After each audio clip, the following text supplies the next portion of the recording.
Simply Smarter holiday shopping. Good morning, America. Now a criminal investigation as the death toll climbs to 33 in that Oakland concert fire, one of the nation's deadliest fires in decades. Like seeing everything, like this orange wall of fire. Desperate families still searching for loved ones. Please just call us. We just want to know if you're alive or not. Firefighters digging through the rubble for answers. The fire chief at the center of the search right here on GMA. Flash flood alert. Water rising across the Gulf Coast, stranding drivers. A mother and son rescued from this bridge. And an Arctic blast is about to sweep across the rest of the country. Record snow in Chicago. Wind chills plunging below zero. Tens of millions in the path of a major deep freeze. Bracing for impact. If you hear the command, evacuate, evacuate, evacuate, you are to leave everything behind. The terrifying moments for passengers as the nose of this jet slams into the ground, sending sparks flying. A dramatic emergency landing. And an NFL player flagged for making a snow angel on the field. Quarterback Cam Newton benched for not wearing a tie to the game, plus the penalty for dancing over a penalty call. Some believe the NFL is becoming the no fun league. Live in Times Square, this is GMA with Robin Roberts, George Stephanopoulos, and Michael Strahan. The Snow Angel, come on here. Good morning, America. Big day in the NFL, from Snow Angels to dancing. Raiders punter Marquette King. He's known for his moves like this, but this time he got flagged, and he tweeted after the game. He knew who told on him, the other guy. You cannot play with the flag. I agree with you on the Snow Angels. So come on, that's not a big deal. Right. We have some breaking news this morning. Just learned the President-elect Trump nominating his former rival, Dr. Ben Carson. You see him right there, to be housing secretary. He's also expanding his search for Secretary of State. We have more on that coming up. We do, but first we begin with the latest on that devastating warehouse fire in Oakland that killed at least 33 people. The venue packed with young people at a dance party when the fire broke out. Teams are still going through the wreckage this morning, and a criminal investigation is now underway. ABC's Neil Karlinski is on the scene for us there in Oakland. Good morning, Neil. Robin, good morning. This is a very active scene. Firefighters literally running around the clock in their search for victims. They're so concerned with their safety, they've set up these wooden planks and beams to try to reinforce some of the walls in there to make sure what's left of this building doesn't come down on top of them. This morning, as firefighters continue their grim round-the-clock search, a criminal investigative team from the DA's office is now on scene, looking into whether Oakland's deadliest fire in history is a crime. We have now started to recover and identify victims who are minors. We do have some children in the ages of 17 years old, possibly younger. It was 11:32 p.m. Friday when the calls came in. A party at this Oakland warehouse and artist collective was erupting into an inferno of flames, ripping through windows. Like seeing everything, like this orange wall of fire. It was, I don't know, it felt like seeing a monster. Firefighters breaking in with pickaxes, desperate to reach those trapped inside. It quickly erupted, trapping partygoers on the second floor with only a pair of makeshift stairs made of wooden pallets and quickly blocked. There were only 2 known exits to the entire building. The flames burning so fiercely, the roof collapsed, bringing part of that second floor down too. Dozens of families desperate to find loved ones. Can you just call any of us? If you're around, something happened, we don't care. We just want to know if you're alive or not. So far, just 7 of the victims identified. In addition to the people attending the party, the warehouse was also home to several tenants. Pictures on the warehouse's website show a cluttered maze of makeshift art studios before the fire, a virtual tinderbox with no sprinklers, according to investigators. Local officials already pointing fingers, claiming the warehouse was well known for a slew of code violations and complaints, that it wasn't zoned for people to be living there. But nothing was done. Do you feel like this was preventable? As far as preventable, absolutely. Oakland's mayor telling us the city has launched a separate investigation into its own response. The man who has come under fire for allegedly founding the ghost ship Artist Collective spoke out exclusively to ABC affiliate KGO overnight. They're my children. They're my friends, they're my family, they're my loves, they're my future. What else do I have to say? The official death toll at this hour is 33. Tragically, that number is expected to rise. The search here for more victims is expected to continue for at least another day. Robin? All right, Neil, thank you very much. Melinda Drayton is the battalion chief of the city's fire department, and she joins us now from Oakland. And Battalion Chief Drayton, thank you so much for your time this morning. And please know our condolences go to the families and to the entire Oakland community. So many that are still unaccounted for, especially teenagers, and the fear is, of course, that the death toll will rise. Absolutely. The unfortunate reality of this somber Monday morning is that we're anticipating additional bodies being recovered within the structure. It is such a sad reality. And Battalion Chief Drayton, you know, so many people are asking, how could this happen? There were reports that there were complaints against this building. It was not zoned to have people living there, but that was the case. So what went wrong here, and how can it be prevented from happening in the future? The City of Oakland's still looking at its history with this building and working with, potential live, work, artist spaces, community spaces for our artists. We've got a vibrant community in Oakland that we embrace, and obviously want to make sure that we're preventing any disaster such as this in the future. At this point, we have brought in our federal partners with ATF, and they have determined what they believe is the area of origin in the building, which is on the, near the back wall of the building.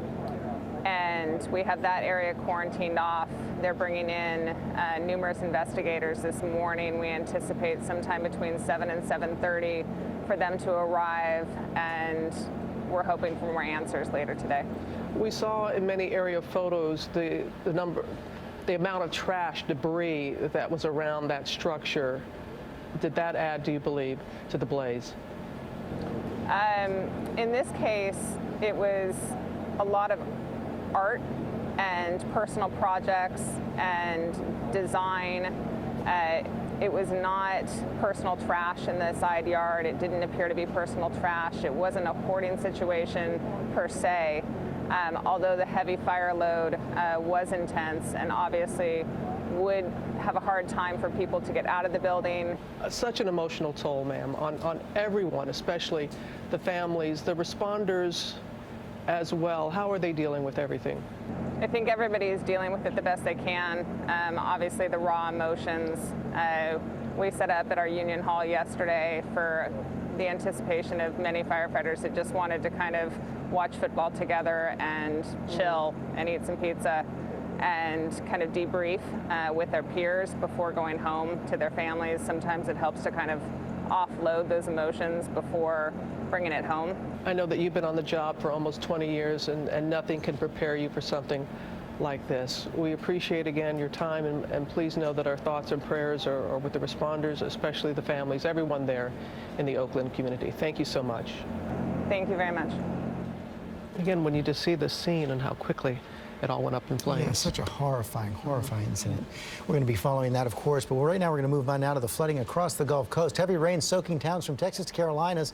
Rescue crews working around the clock, and now some cold is on the way as well. Ginger is back with all the latest. Good morning, Ginger. I am coming with not such great news. You're seeing it right here. Texas City, Texas, more than 13 inches of rain. That's what it looks like when it falls in 48 hours or so. And more rain falling right now. So watch the severe storms that'll even pop up with the flash flood potential, especially in parts of Louisiana, New Orleans included, over there to Tallahassee. And then by tomorrow morning, this is the good part of the story, some helpful rain. So areas that are in that severe drought, exceptional drought, going to get up to 3, even 4 inches in some spots. The other story, Chicago, getting their first biggest snowfall on record. 6.4 inches fell at O'Hare. They've never had that much on the first snowfall. It's a couple of weeks late.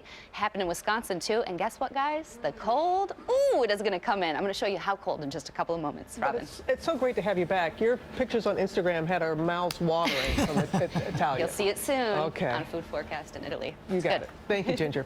But now to the latest on the Trump transition. Just moments ago, President-elect Trump announcing he'll nominate Dr. Ben Carson as Secretary of Housing Housing and Urban Development as we learn about new contenders for Secretary of State. ABC's John Carl is here. He's got all the details for us. Good morning, John. Good morning, Robin. President-elect Trump says he plans to name almost all of his big-name cabinet nominees by the end of the week, although the list of contenders for the most high-profile pick of all appears to be growing. The Trump transition team now says the president-elect is considering as many as 9 candidates for Secretary of State. They're the candidates we already knew about, and now there are new names, including Rex Tillerson, the CEO of ExxonMobil, Democratic Senator Joe Manchin, John Huntsman, the former ambassador to China appointed by President Obama, and even retired Admiral James Stavridis, who was on Hillary Clinton's shortlist for VP. We've got a president here in Donald Trump that wants to look at the best and brightest of America, regardless of background, regardless of past disputes that we may have had with each other. Whoever gets the job will have to deal with a growing controversy with China over President-elect Trump's decision to take a phone call from the president of Taiwan. Taiwan is officially a part of China and not an independent country. And for 4 decades, U.S. presidents have respected that by avoiding direct contact with the Taiwanese president. President Obama can reach out to a murdering dictator in Cuba in the last year and be hailed as a hero for doing it. And President-elect Donald Trump takes a courtesy call from a democratically elected leader in Taiwan, and it's become something of a controversy. But Trump continued to go after China over the weekend on Twitter, tweeting, "Did China ask us if it was okay to devalue their currency, making it hard for our companies to compete?" Trump also used Twitter over the weekend to lash out at companies who move jobs out of the country, and even to slam Saturday Night Live as unwatchable. I mean, wow, what a great, smart tweet.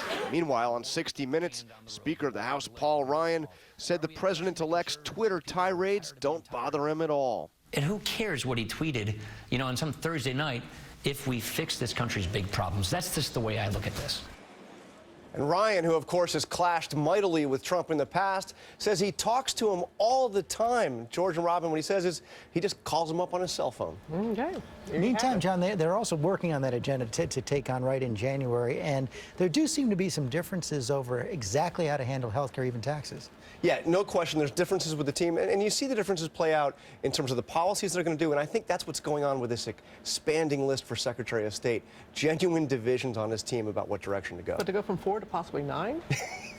Hey, it worked for The Apprentice. You gotta, you start big and you narrow it down. I mean, I set you up for that. Let's talk to Martha Raddatz about that, our Chief Global Affairs correspondent. And Martha, this is a pretty eclectic list that continues to grow, and I guess you could interpret that as bad news for the ones who are already on it.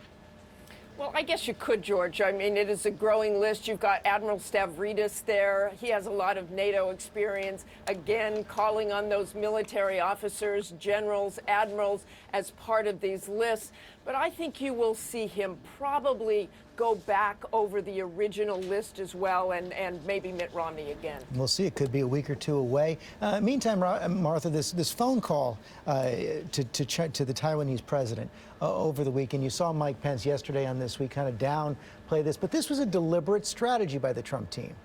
Any call to or from a president-elect is a big deal, especially when that phone line has been quiet for decades. On the other hand, it can be seen as a way to send a message to China with a bit of cover. Since Donald Trump has not yet taken office, Mike Pence can easily say that this doesn't mean there's a shift in policy, and yet this puts China on notice that things may not be the same under a Trump presidency. Starts to shake things up a bit. Okay, Martha Raddatz, thanks very much. All right, George, now to a scary moment at a pizza restaurant. A gunman with an assault rifle targeting a Washington, D.C. spot that's at the center of a fake news story about Hillary Clinton and a close aide. Our senior justice correspondent, Pierre Thomas, is there in Washington and has all the details for us. Good morning, Pierre. Good morning, Robin. This case shows how fake news can lead to a dangerous situation. Edgar Welch, 28 of Salisbury, North Carolina, has been arrested and charged with assault with a dangerous weapon. And police say that Welch told them that he showed up at the D.C. pizza restaurant to get to the bottom of what appears to be an utterly bogus story about child abuse promoted on the internet. How scary was the situation? He allegedly pointed the gun in the direction of an employee and fired the weapon inside the restaurant. The origin of this crazy story was a posting on WikiLeaks involving Clinton campaign manager John Podesta discussing a fundraiser with the owner of the restaurant. Somehow that posting morphed into a baseless allegations of crimes involving Podesta and Hillary Clinton, lies becoming dangerous. George? Just incredible. Okay, Pierre, thanks very much. We're going to move on now to North Dakota and the Army's big decision to block a controversial route for the Dakota pipeline. Protesters who had camped out for weeks celebrating the decision, but their relief may not last long. The incoming Trump administration signaling it may move to reverse the decision. ABC's TJ Holmes has the latest. Overnight, a major victory for the Sioux tribe at Standing Rock. The Army Corps of Engineers halted construction of the Dakota Access Pipeline, announcing they made the decision due to a need to explore alternate routes. I guess we made it. Thousands have taken up residence at the Standing Rock site in solidarity with Native Americans to oppose the $3.7 billion project, which would stretch across 4 states and be capable of transporting 470,000 barrels of oil daily. The protests, which included Hollywood stars like Pharrell, Mark Ruffalo, and Shailene Woodley, grew increasingly intense. Woodley was even arrested. Opponents of the pipeline claim it could be hazardous and damage the water supply of the reservation nearby. Celebrities and government officials came out in force to share their happiness over the news. Bernie Sanders tweeted, "In the year 2016, we should not continue to trample on Native American sovereignty or become more dependent on fossil fuel." Ruffalo shared his jubilation in this Instagram video post. Congratulations to all our relatives at Standing Rock and all the beautiful people who fought to make this happen. But the corporations behind the Dakota pipeline said in a statement overnight they fully expect to complete construction of the pipeline without any additional rerouting. Nothing the administration has done today changes that in any way. Reaction on the other side. There's one GOP lawmaker who summed it up this way, said he was encouraged that we'll have a new president next month. So what you're talking about here is Trump has absolutely shown support for that pipeline. They're celebrating in a matter of 1 month. He could reverse that when he gets in office. And one of the complications, he actually owns stock in the company that's building the pipeline. But the Trump transition wanted to make clear that that has nothing to do with his decision on it. Okay, TJ, thanks very much. Let's go to Amy with today's other top stories. He's got a plane scare. That's right, a lot of rattled nerves after the pilot of a United Express plane was forced to make an emergency landing. The flight was heading to Mexico from Houston when the landing gear malfunctioned. The nose of the plane, you can see it right there, actually slammed into the ground, forcing emergency chutes to deploy. There could be multiple impacts before the aircraft comes to a complete stop. If you hear the command evacuate, evacuate, evacuate, you are to leave everything behind. And I mean everything. Wow, that is not an announcement anyone wants to hear, but remarkably, there were no serious injuries. Well, jury deliberations resumed today in the trial of Michael Slager. He is the fired officer accused of killing Walter Scott during a traffic stop that was captured on video. Well, on Friday, jurors told the judge they could not reach a unanimous guilty verdict, but he refused to declare a mistrial. Well, the college football playoff matchups are all set. Number 1, Alabama will play Washington, and then Clemson versus Ohio State. The winners will meet for the national title, and you can see all the games on ESPN. And finally, the flight that landed with one more person than it left with.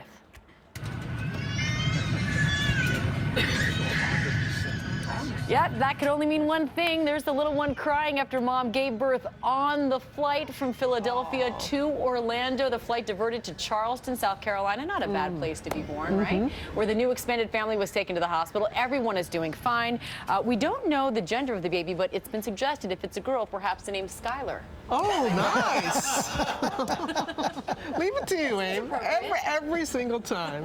Hey, Ginger, it's great to have you back again. And what's this cool blast? Oh, it's serious Arctic air. This morning, we're already seeing some of the snow that was falling in Minnesota and Chicago, now in Worcester, Massachusetts. And I'm talking single digits or sub-zero by the time we reach Thursday. Let's get to the select cities now, brought to you by WeatherTech.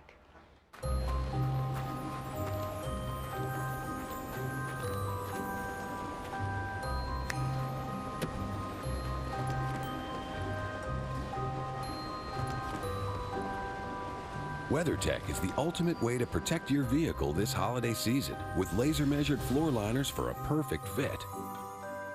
Order the perfect holiday gift today at WeatherTech.com. The ultimate protection for your vehicle. Happy holidays from WeatherTech. After some overnight early morning rain, expect clouds to continue moving out. We're looking for afternoon sunshine. So back to the glasses and A-OK. We get a thumbs up today. The high 55, the warmest day, in fact, out of the work week. And some more rain tomorrow. Our moderate chances continue to increase with the best chance of rain tomorrow late afternoon through the evening hours. Could get some pockets of even heavy rain with about